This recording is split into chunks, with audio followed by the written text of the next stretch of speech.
디자인 서울. 그러니까 이제 돈을 쓸 수 있다. 디자인 서울, 한강 르네상스 서울. 그래요. 한강 르네상스 예. 서울은 뭐 때문에 나온 거죠? 한강 르네상스. 4대강 사업 때문에 나온 거 아니에요. 그러니까 이게 또 연결이 되는군요. 그럼요. 그러니까 이명박 시장이 대통령이 됐기 때문에 그렇기 때문에 그러니까 노무현 대통령 시절에 됐지만 그때 이제 4대강이며 대운하며 이런 걸 가지고 막 얘기하고 그럴 때거든요. 네. 그러니까 그걸 가지고 서울시장이 된 겁니다. 그러니까 리틀 MB, MB 황태자라고 저는 또 얘기를 해요. 왜냐하면 MB보다 돈을 훨씬 더 많이 썼고 네. 실제로 이 양반이 해놓은 거는 다 돈 쓰는 것밖에 안 했어요. 그래서 제가 겉멋 행정이라고 얘기를 하는 게 겉멋 행정. 하나같이 겉멋 행정과 껍데기 행정만 했다. 겉만 하는 행정만 했다. 네. 그 다음에는 눈치 행정이다. 그러니까 중요한 일에 대해서는 한마디도 얘기 안 했다. 그러니까 그냥 당시에 용산 참사에 대해서 한마디도 안 한 건 이명박 대통령 눈치를 본 거죠. 지금은 용산에 대해서 왜 눈치를 한마디 안 하냐? 윤석열 대통령 눈치 보는 거예요. 서울시장이라면은 지금 이 용산의 문제에 대해서는 얘기를 해야 되는데 서울시장으로서 해야 되는 일을 하나도 안 하고 황태자 노릇만 한 게 오세훈 시장입니다. 그래서 당시에 여러분들 이제 기억하시는 게 아마 돈을 얼마나 많이 썼던가 하는 거는 여러분들이 기억을 많이 하실 거예요. 제일 먼저 얘기 나오는 게 세빛둥둥섬. 그래서 그 세빛둥둥섬이 그게 아마 새로울 세자인데 아니야 그게 원래 세빛인가요? 아니면 어이입니다. 네. 세 개가 있다 그래서 세빛둥둥섬인데 그거를 혈세를 썼다 그래서 새가 둥둥 떠다닌다. 새 빛이 둥둥 떠다닌다. 이런 얘기를 하는데 그거는 건축적으로도 지금도 흉물이고요. 지금 뭐 강남 사람들도 그런 거 잘 인정을 안 하고요. 이왕 하려고 그러면 좀 더 잘 만들거나 이런 얘기를 할 정도로 일종의 아류 그런데 그것뿐만이 아니라 거기에 당시에 효성이라고 하는 민간 왜냐면 그 뭐 장인 기업인가 뭐 그런데 거기에다가 이걸 주면서 이거는 민간 기업이기 때문에 돈 하나도 안 썼다고 그러는데 그렇지 않습니다. SH를 동원을 해가지고 약 1,300억인가 얼마를 투자를 했어요. 여기다가. 그러니까 이거를 했다라는 거를 갖다가 싹 숨기고 이거는 민간으로 했다. 근데 이게 어떻게 됐느냐 나중에 그 효성이 부도를 냈습니다. 저는 부도 낸 게 또 오세훈 시장에 건드린 건 다 부도 난다. 제가 항상 농담처럼 얘기하는데 그 건드린 게 뭐냐? 세빛둥둥섬. 그래서 효성이 부도가 나가지고 몇 년 동안 제대로 못하다가 결국 나중에 박원순 시장 시절에 별도의 법인인가 뭔가를 만들어서 그래서 운영하게 해서 지금 이제 운영이 되고 있는 상태고요.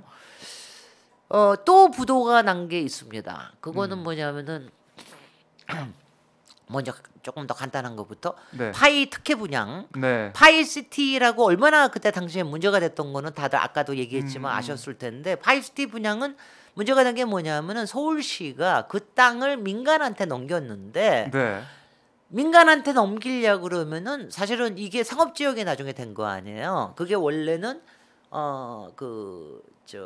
화물 물류 부지였어요. 그런데 이거를 복합 용도의 부지로 바꾼 거니까 상당하게 땅의 가치가 올라가면은 이런 걸 바꿔서 분양을 하는 게 맞잖아요. 근데 민간한테 특혜를 준 게 그거를 그냥 화물 물류 부지로 분양을 했습니다. 그러니까 땅값이 훨씬 낮아진 거죠. 그래서 그것 때문에 문제가 되고 그랬던 거고요.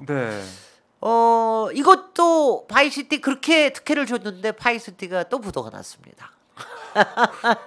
파이시티는 그때가 이제 뭐냐면 자기네들이 주상복합이 아니라 여러 가지 복합 시설을 짓는다 그랬는데 그게 이제 부도가 나가지고 결국은 그게 지금 이제 그랬고요. 그다음에 세 번째로 더 크게 부도가 난 게 뭐냐면은 바로 용산 공작창 부지입니다.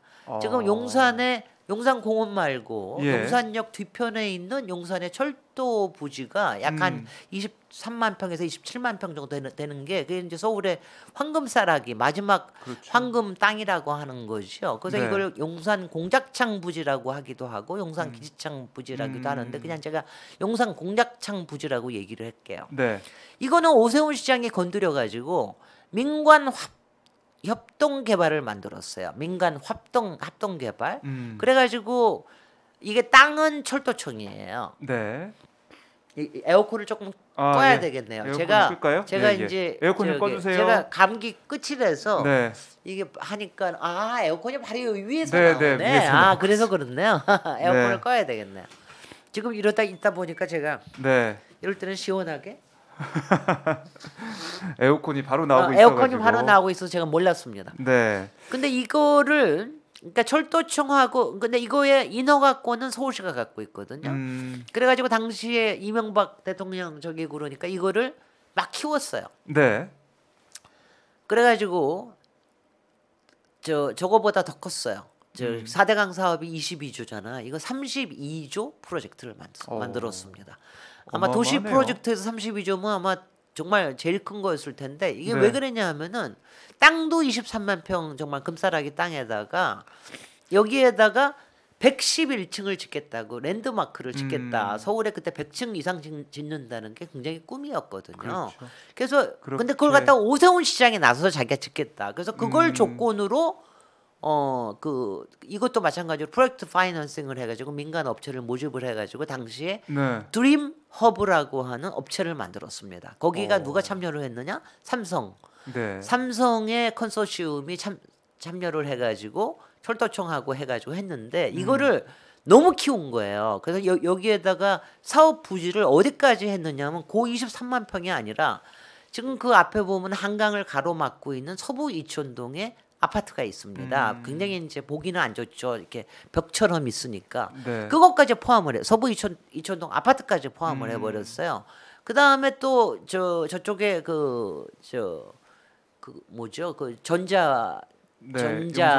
용산전자 그쪽까지도 포함하겠다. 이렇게 해가지고 이걸 키우니까 그렇게 해가지고 이걸 한강 르네상스의 가장 중요한 프로젝트로 만들어서 이거를 한강으로 바로 나갈 수 있게 하고 거기에 운하를 만들어가지고 그때 왜 운하 기억하실지 모르지만 저쪽에 마곡에다가도 운하 만들겠다고 그랬고 마곡에서 그때 양화대교를 이걸 맞아요. 올리겠다고 양화대교를 올리겠다는 이런 바보짓을 했었고 그렇게 해가지고 이렇게 용산항해까지 들어오겠다는 거를 만들었던 사람이 제 눈에 안 보이게 좀 해주세요. 저는 오세훈 시장의 저 뻔뻔한 얼굴을 보면은 제가 왜냐하면 저런데 그렇게 해가지고 32조 프로젝트를 만들어가지고 이게 3년 뒤에 부도가 났습니다.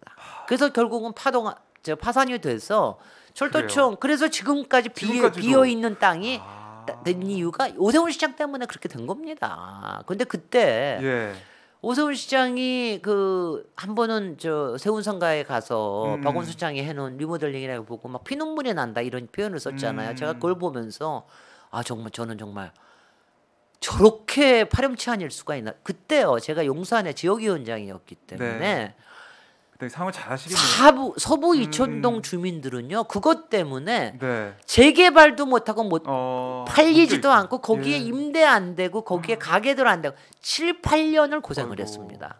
피눈물이 난 사람들은 바로 서부 이촌동 아파트 주민들이에요. 그런 거는 하나도 생각을 안 하고 어떻게 하면은 근사한 거 만들겠다고 얘기하는 이런 사람이 오세훈 시장. 그러니까 벌써 겉멋든 게 아주 그냥 그런 것만 한 사람이에요. 그리고 거기에다가 제가 아까 양화대교 올린 거 이런 것도 얘기를 했지만 마곡 도시도 그 운하 만든다고 그래가지고 경인 운하부터 만들어서 운하 만든다고 또 내륙 운하 만든다고 그래서 막 기본 계획 바꾸고 그렇게 하고 그 다음에는 이제 여러분들 아마 오세훈 시장이 한 거 중에 기억나는 게 이 오세훈 시장을 하여튼 디자인 서울을 너무 좋아해. 그래서 뭐든지 제가 황태자라고 얘기하는 거 황태자는 보통 자기가 승계한 재산이 있어서 그 재산을 쓰는 게 황태자의 일인 경우가 많습니다. 왜냐하면 황태자들은 보통은 이제 자기 컴플렉스가 있거든요. 자기가 뭔가를 만들어내야 된다라고. 뭔가 해야 된다. 그러니까 그게 그런 게 있는 거예요. 그러니까 이명박이 저렇게 4대강으로 했어? 나는 한강 르네상스 해가지고 나도 대통령 돼볼 거야. 아마 이런 생각했을 거예요. 그래서 그거 했는데 그게 다 파산이 나버렸는데 아까 양화대교를 쓸데없이 높이를 올리는 바람에 배가 지나가게 하겠다 그러면서 그거 거기에도 쓸데없는 예산을 썼고 이 양반이 한 거 중에 하나가 광화문 가운데로 광화문 광장 만든 거를 네. 오세훈 시장 때 했습니다. 교통섬 완전히. 교통섬 만든 거. 네. 이 세상에서 가장 큰 중앙 분리대. 이걸 만든 거가 오세훈 시장이에요. 근데 그때도 제가 세 개의 대안으로 얘기를 했어요. 오른쪽 이제 세운 저기 세종문화회관 쪽으로 하느냐, 아니면 이쪽에 대서관 쪽. 이제 저기 대서관 쪽으로 하느냐, 아니면 예. 가운데다 하느냐. 근데 이거를 한 게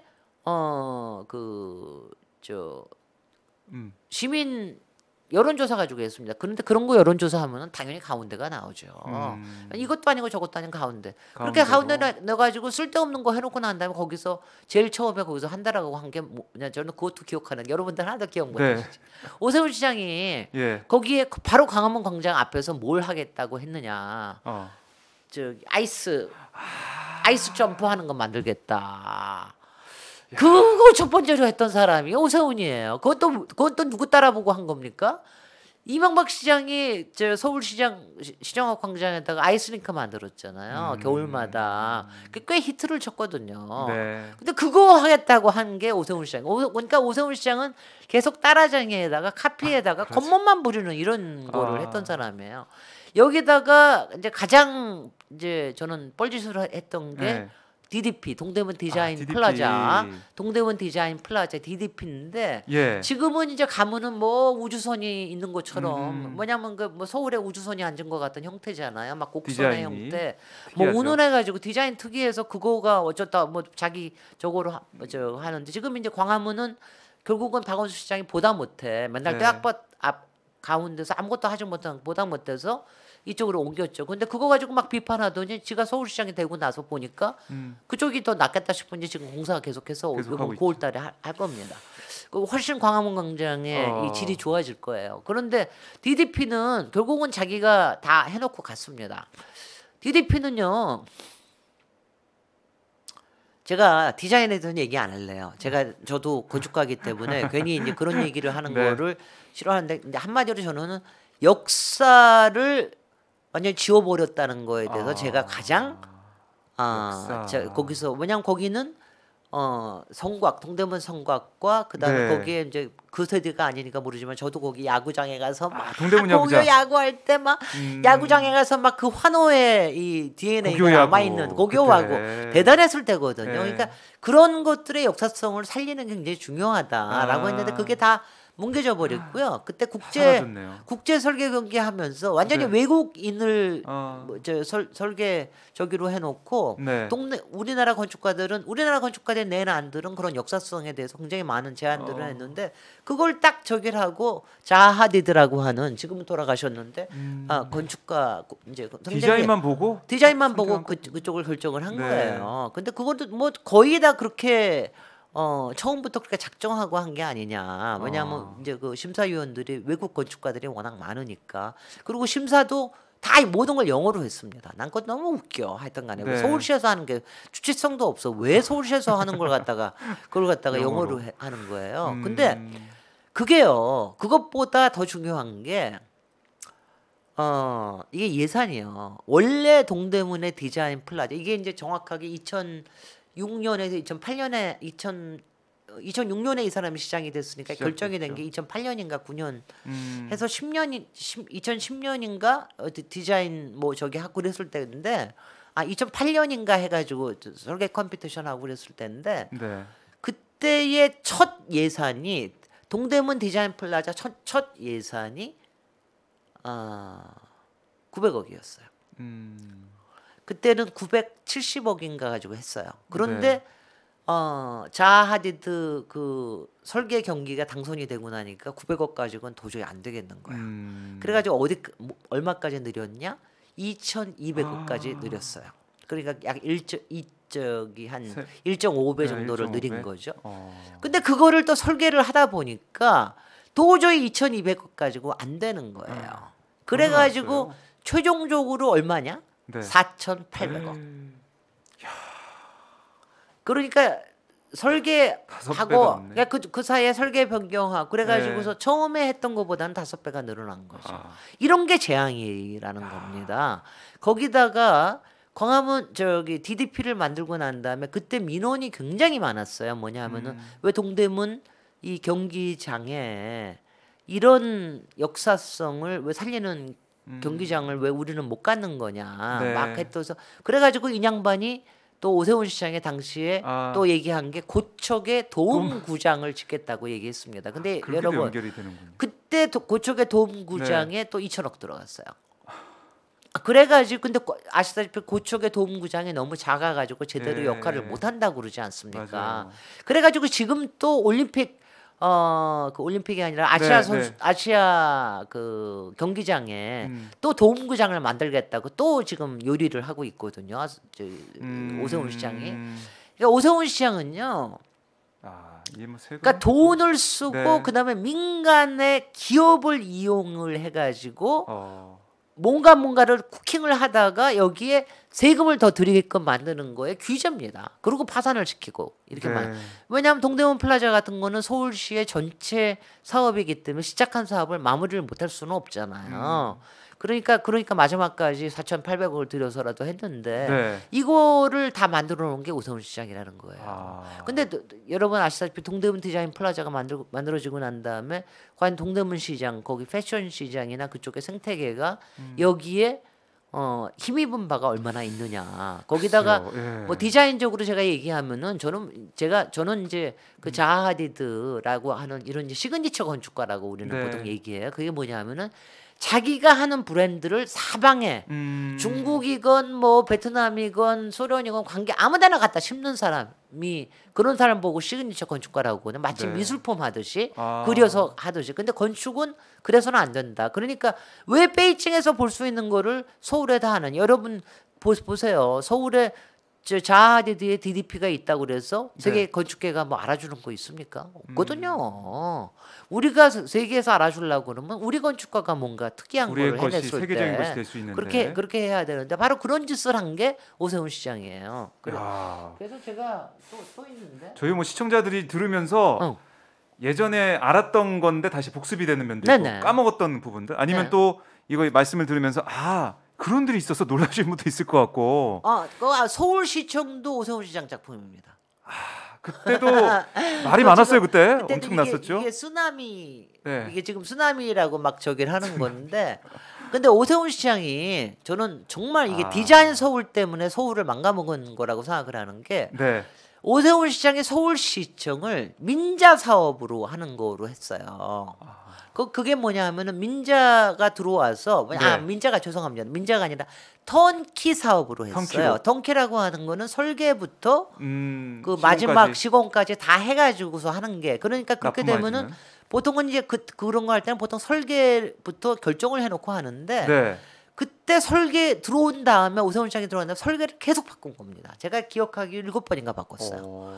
7번인가를 바꿨는데도 왜냐하면 그게 턴키로 하니까 거기서는 이제 고층 건물도 같이 세워가지고 뭐 수익성도 생각을 하고 뭐 운운하는 거를 작업했는데 네. 그게 마음에 안 들어. 저도 마음에 안 들었지만 오세훈 시장이 그걸 7번을 바꾸더라고요. 근데 그 7번을 바꿀 때마다 바꿔가지고 네. 마지막에 바꿔가지고 결국은 뭐 어떤 건축가 해가지고 이렇게 된 건데 그때 저는 왜냐면 그것도 마땅치 않다. 왜냐하면은 그렇게 처음에 설계를 결정하고 저기를 했어야지. 만약 설계를 바꾸려고 그러면은 새로 컴피티션을 하고 그러고 난 다음에 턴키 사업을 네. 다시 하든지 해야지. 그게 안 턴키 그게 누구였느냐? 네. 삼성 플러스 사무설계였습니다.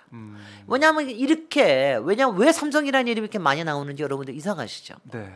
삼성이라는 이름이 아까 저쪽 삼성 드림허브 네. 그 용산에서도 나왔잖아요. 서울시청에서도 나왔잖아요.